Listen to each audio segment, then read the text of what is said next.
लुष्यन चरण स्वाई आम घरटा उजुणी ये तरुआ पंचायत अंडर ये दधिभवन हाई स्कूल चतुर्थ बैचर छात्र थे।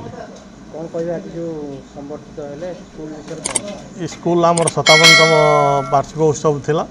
आउ स्कूल बहुत पुराना स्कूल जो सार मान प्रथम थे बिना दरमारे बहुत कष्ट आम मन को पाठ पढ़े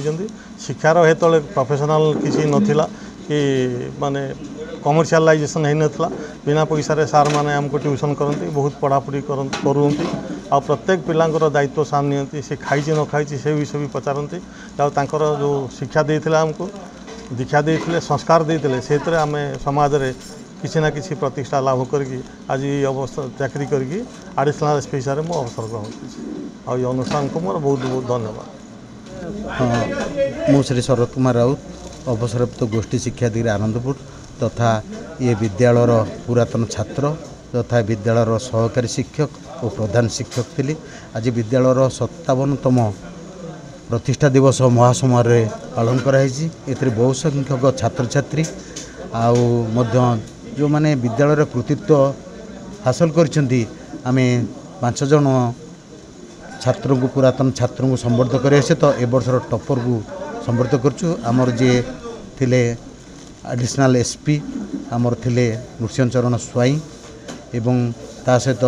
आमर regional bank manager Prafulla Kumar Nayak एवं आमर उद्यान कृषि निर्देशक भीमसेन राउत एवं सनातन राउत ब्लॉक शिक्षा अधिकारी बांसपाल एवं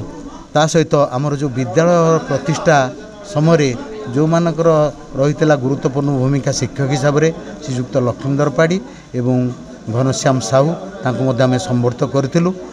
ये विद्यालय एक आदर्श विद्यालय ये विद्यालय तार सौभाग्यर उच्चतम सोपान में पहुँची तेणु ये विद्यालय को बहुत छात्र छात्री भल पाती। आज